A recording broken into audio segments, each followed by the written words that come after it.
আগুনকে নিজের দাস মনে করা মানুষ প্রায়শই ভুলে যায় যে আগুন এবং মাটির এমন একটি নীরব সম্পর্ক রয়েছে যা সময় এলে বড় বড় অহংকারীদের ফেরাউনদের চেহারা বিকৃত করে দেয়।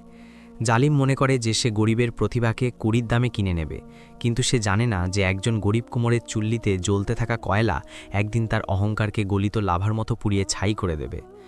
পাঞ্জাবের একটি পশ্চাৎপদ এবং প্রত্যন্ত গ্রাম মাতিয়ালায় শুকনো মাটি উড়ত এবং গরিবদের দীর্ঘশ্বাস অনুরণিত হতো।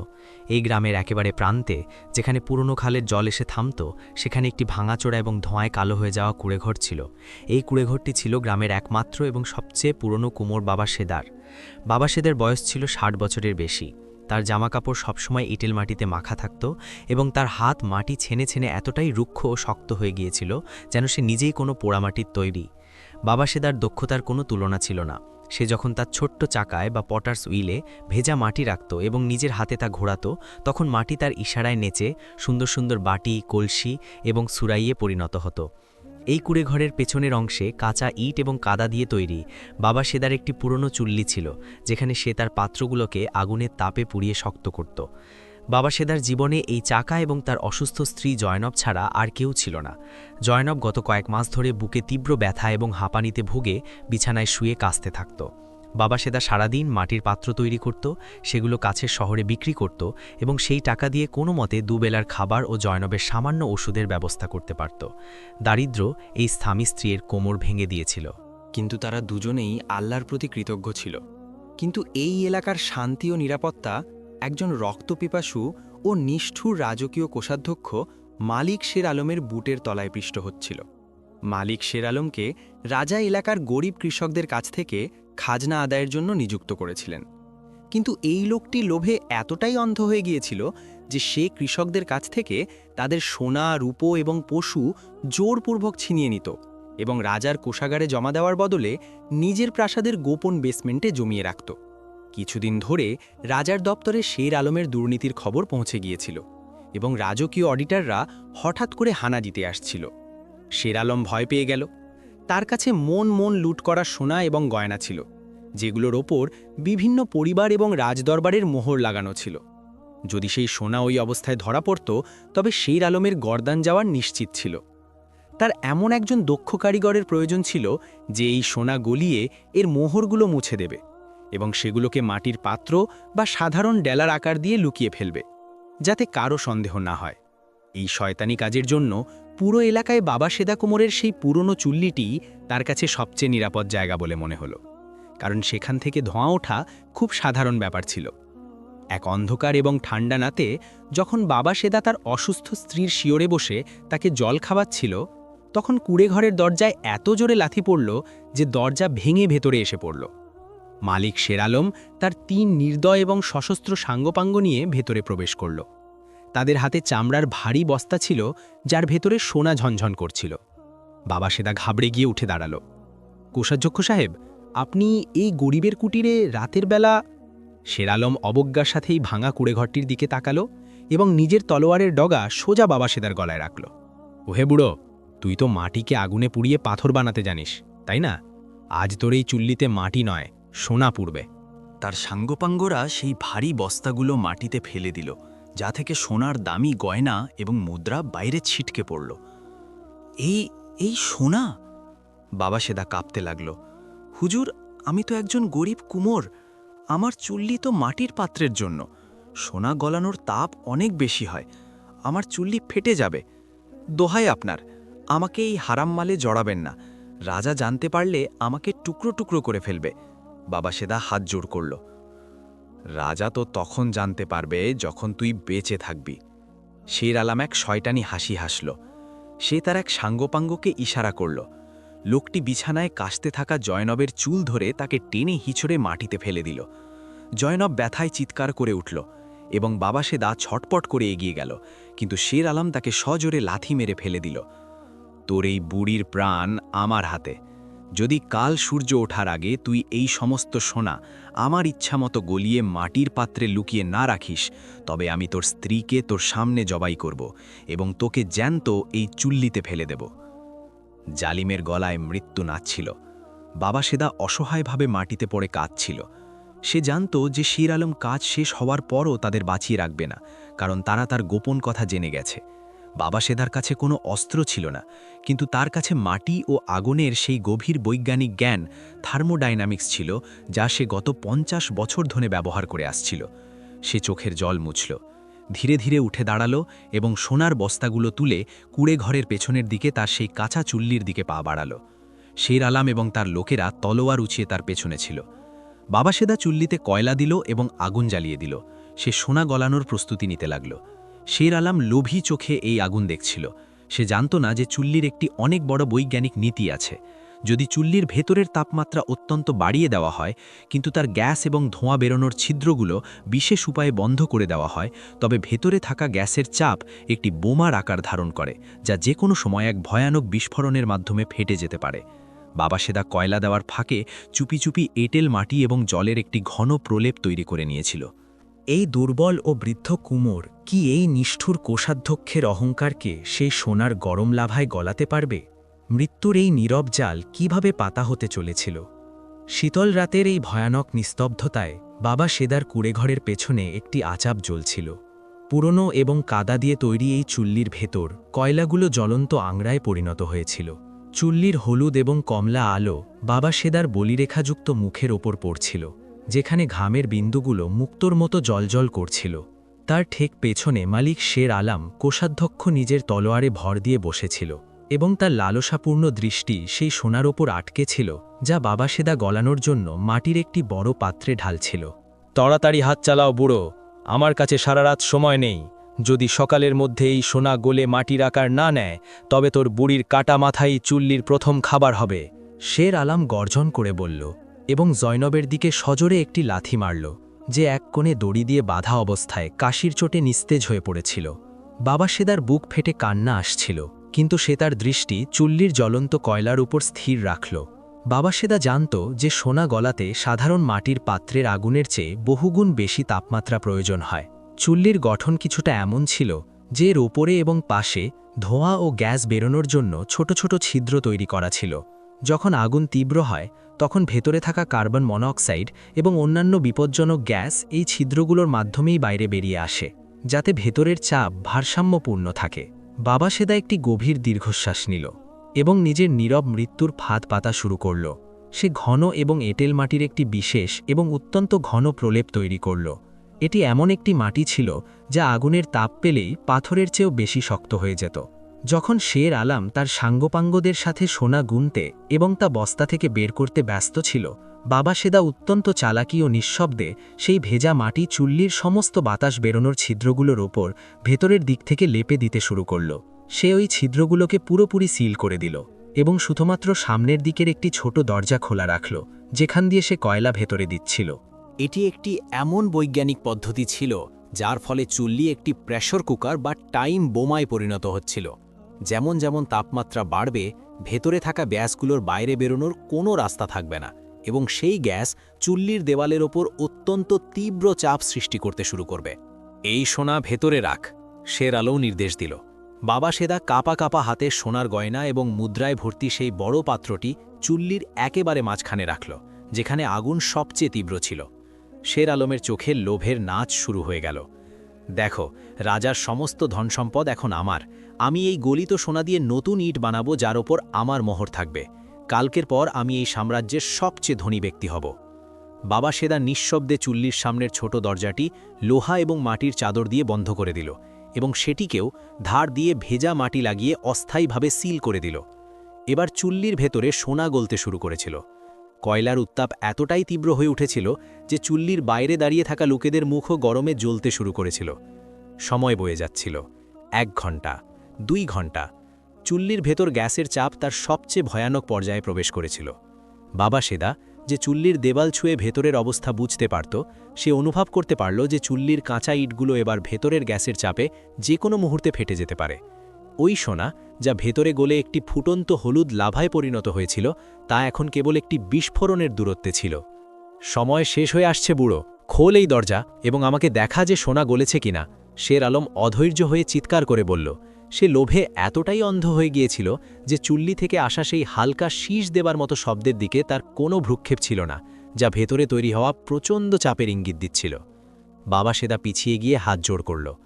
হুজুর, আগুন অনেক বেশি, ভেতরে সোনা গলে লাভা আবে গেছে, দরজা এখন খুলবেন না, গ্যাস ভরে আছে, একে একটু ঠান্ডা হতে দিন, যদি এখনই দরজা খোলা হয় তাহলে আগুন বাইরে চলে আসবে। বাবা সেদা এই কথাটি ইচ্ছে করেই বলেছিল। সে জানত যে জালিমকে কোনো কাজ করতে বারণ করলে তার লোভ তাকে সেই কাজ করতেই বাধ্য করে। বাজে কথা বন্ধ কর, শের আলম গর্জন করে বলল। তুই আমাকে সোনা দেখতে বাধা দিচ্ছিস? তুই কি ভেতরে সোনার জায়গায় মাটি ভরে দিসনি তো? সরে যা সবাই পেছনে, আমি নিজে আমার মাল দেখব। শের আলম তার সাঙ্গপাঙ্গদের পেছনে ঠেলে দিল এবং নিজে চুল্লির সেই বন্ধ দরজার একেবারে সামনে এসে দাঁড়াল। বাবা সেদা তৎক্ষণাৎ তার স্ত্রী জয়নবের কাছে মাটিতে লুটিয়ে পড়ল এবং তাকে নিজের বাহুর বেষ্টনীতে লুকিয়ে ফেলল।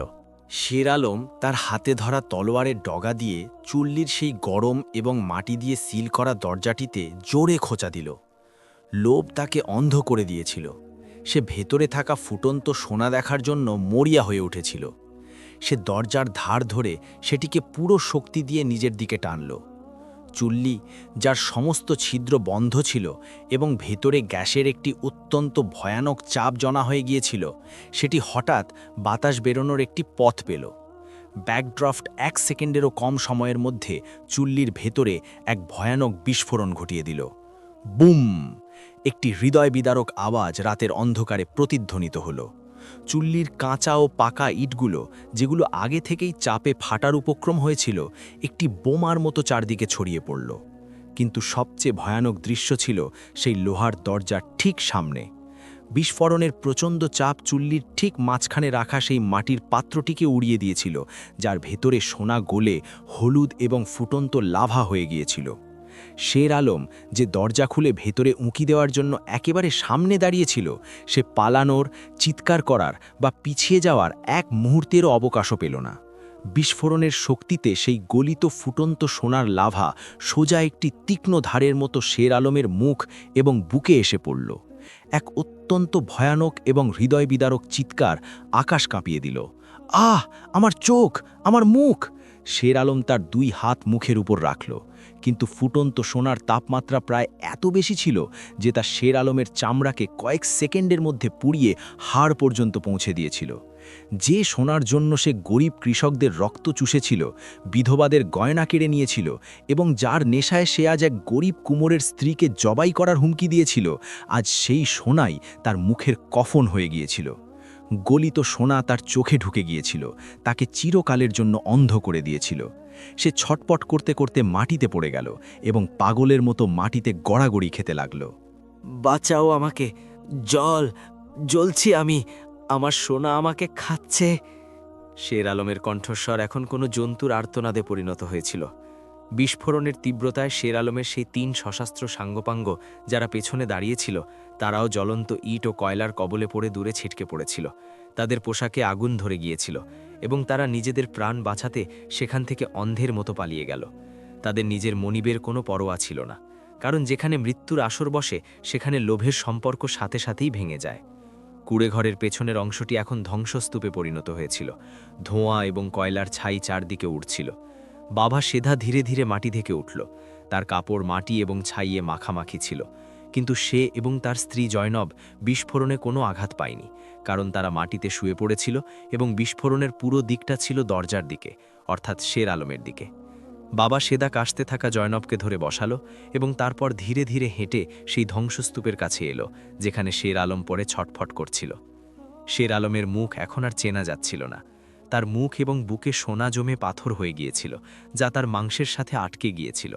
সে অন্ধ, পঙ্গু এবং মৃত্যুর চেয়েও খারাপ জীবনের শিকার হয়ে গিয়েছিল। কোষাধ্যক্ষ সাহেব, বাবা সেদার গলায় কোনো রাগ ছিল না, বরং এক গভীর সত্যের প্রতিধ্বনি ছিল। এই সোনা আপনার ছিল না, এটি ছিল সেই গরিবদের দীর্ঘশ্বাস। আপনি আমাকে নির্দেশ দিয়েছিলেন যে আমি যেন এই সোনাকে মাটিতে লুকিয়ে দিই। দেখুন আমার চুল্লি এবং প্রকৃতি আপনার নির্দেশ কিভাবে পালন করেছে। এটি এই সোনাকে এই মাটির, আপনার শরীরের সাথে চিরকালের জন্য জুড়ে দিয়েছে, যাকে এখন কেউ আলাদা করতে পারবে না। শের আলমের গলা থেকে শুধু একটি ভয়ঙ্কর ঘড়ঘড় শব্দ বের হচ্ছিল। তার অহংকার, তার ক্ষমতা এবং তার সাম্রাজ্য এই সোনার নিচেই কবরস্থ হয়ে গিয়েছিল।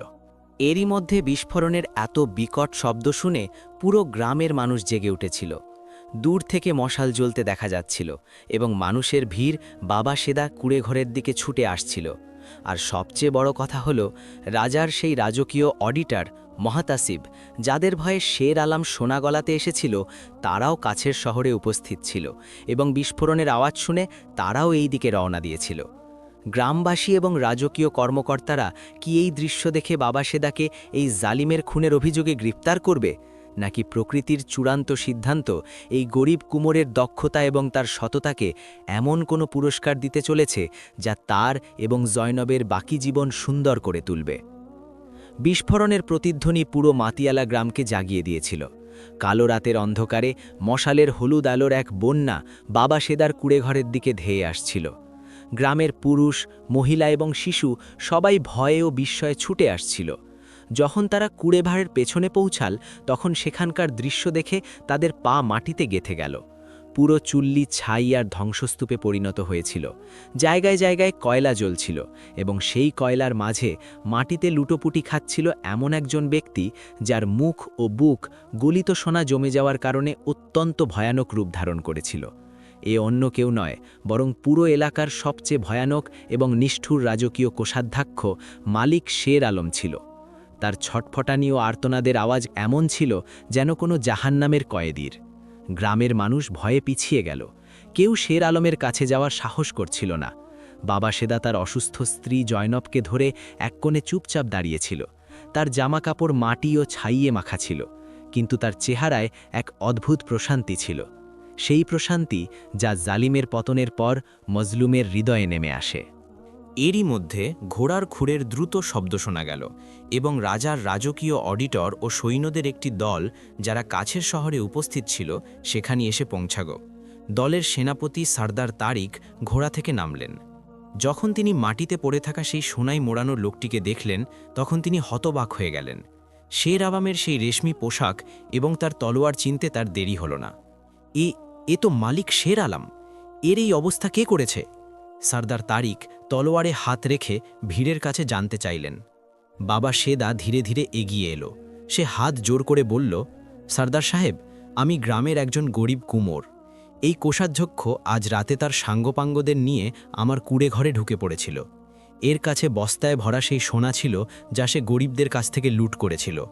সে আমার অসুস্থ স্ত্রীর গলায় তলোয়ার রেখে আমাকে হুকুম দেয় যে আমি যেন এর রাজকীয় মোহর মোছার জন্য এই সোনাকে আমার মাটির চুল্লিতে গলিয়ে দিই। সর্দার তারিকের চোখে বিস্ময় ছিল। তাহলে এই বিস্ফোরণ কিভাবে হলো? আর এই সোনা এর মুখে কিভাবে পড়ল? সর্দার সাহেব, আমি কোনো অস্ত্র তুলিনি। এটি ছিল প্রকৃতির প্রতিশোধ। আমি তাকে বাধা দিয়েছিলাম যে সোনা গলানোর তাপ আমার কাঁচা চুল্লি সহ্য করতে পারবে না। ভেতরে গ্যাসের চাপ তৈরি হচ্ছে, দরজা খুলবেন না। কিন্তু তার লোভ তাকে অন্ধ করে দিয়েছিল।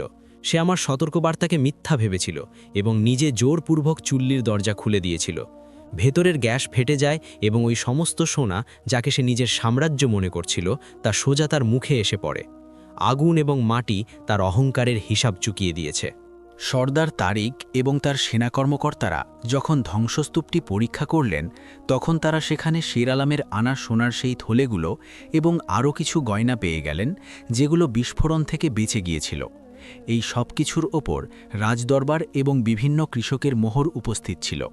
এটি শের আলমের দুর্নীতি এবং চুরির সবচেয়ে বড়, স্পষ্ট এবং অকাট্য প্রমাণ ছিল। সর্দার তারিক বাবা সেদার দিকে প্রশংসার দৃষ্টিতে তাকালেন।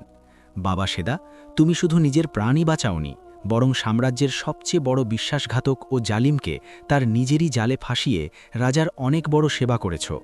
এই সোনা যা এর মুখে আটকে গেছে, এটি এর লোভের সবচেয়ে বড় পদক, যা এখন মৃত্যুও এর থেকে আলাদা করতে পারবে না। সৈন্যরা শের আলমের এই পঙ্গু, অন্ধ এবং ব্যথায় ছটপট করা শরীরকে শিকলে বেঁধে ফেলল। তাকে চিকিৎসার জন্য নয়, বরং শিক্ষণীয় দৃষ্টান্ত স্থাপনের জন্য একটি খোলা গরুর গাড়িতে চাপিয়ে রাজদরবারের দিকে রওনা করে দেওয়া হলো, যাতে সাম্রাজ্যের প্রতিটি মানুষ দেখতে পারে যে গরিবদের সম্পদ আত্মসাৎকারী এবং অহংকারীর পরিণতি কতটা ভয়াবহ হয়। দরবারে পৌঁছানোর পর রাজা শের আলমের সমস্ত সুযোগ সুবিধা এবং প্রাসাদ বাজেয়াপ্ত করলেন। এই লুট করা ধনসম্পদ সেই সমস্ত গরিব কৃষক এবং বিধবাদের মধ্যে ফিরিয়ে দেওয়া হলো, যাদের অধিকার কেড়ে নেওয়া হয়েছিল। রাজা বাবা সেদার বুদ্ধিমত্তা, তার দক্ষতা এবং তার ধৈর্যের কাহিনী শুনে তাকে রাজদরবারে ডেকে পাঠালেন। রাজা বাবা সেদাকে পুরস্কার স্বরূপ রাজকীয় কুমোর উপাধি দিলেন এবং তাকে একটি বিশাল অঙ্কের অর্থ প্রদান করলেন। বাবা সেদা সেই অর্থ দিয়ে তার অসুস্থ স্ত্রী জয়নবের চিকিৎসা শহরের সবচেয়ে বড় চিকিৎসকের কাছে করালেন এবং জয়নব কয়েক মাসের মধ্যেই সম্পূর্ণ সুস্থ হয়ে উঠল। যে কাঁচা কুড়ে ঘর এবং কাদার চুল্লি গতকাল পর্যন্ত বাবা সেদার দারিদ্র্যের প্রতীক ছিল, আজ সেখানে একটি অনেক বড় এবং পাকা কারখানা তৈরি হয়ে গিয়েছিল। কিন্তু বাবা সেদা কখনো নিজের দক্ষতার উপর অহংকার করেনি। সে এখনও সেই একই ভালোবাসা ও সরলতার সাথে তার চাকায় মাটি ছানত এবং পাত্র তৈরি করত, এবং তার দরজা থেকে কোনো গরিব খালি হাতে ফিরে যেত না। মানুষের সবচেয়ে বড় শত্রু হল তার নিজের লোভ এবং লালসা। যখন কোনো জালেম এটা মনে করে যে সে গরিবদের পিষে ফেলে এবং নিজের হারাম সম্পদ লুকিয়ে পার পেয়ে যাবে, তখন প্রকৃতি তারই লোভকে তার জন্য এমন একটি টাইম বোমা বানিয়ে দেয় যা সময় এলে তার সমস্ত অহংকারকে গলিয়ে ছাই করে দেয়। সোনা এবং সম্পদ মানুষের সুরক্ষা করে না, বরং তা যদি অবৈধ হয় তবে তা মানুষের চেহারাকে চিরতরে বিকৃত করে দেয়। অন্যদিকে একজন গরিব মানুষের দক্ষতা, তার সততা এবং আল্লাহর উপর তার ভরসা হল এমন অস্ত্র যা কোনো তলোয়ার ছাড়াই বড় বড় ফেরাউনদের হাঁটু গেড়ে বসতে বাধ্য করে। বন্ধুরা, আশা করি আজকের এই কাহিনী আপনাদের পছন্দ হয়েছে। আমরা অনেক পরিশ্রম এবং গবেষণার পর আপনাদের জন্য এই ঐতিহাসিক গল্পগুলো তৈরি করি। যদি আপনাদের আমাদের কাজ ভালো লাগে তাহলে এই ভিডিওটি আপনার বন্ধুদের সাথে শেয়ার করুন এবং কমেন্টে আপনার মতামত অবশ্যই জানান। আপনাদের পছন্দই আমাদের আসল পুরস্কার। এমন আরও আকর্ষণীয় এবং আশ্চর্যজনক কাহিনী দেখার জন্য ঐতিহাসিক দাস্তান চ্যানেলটিকে এক্ষুনি সাবস্ক্রাইব করুন, যাতে আমাদের প্রতিটি নতুন ভিডিও সবার আগে আপনাদের কাছে পৌঁছতে পারে। নিজেদের অনেক খেয়াল রাখবেন। আল্লাহ হাফেজ।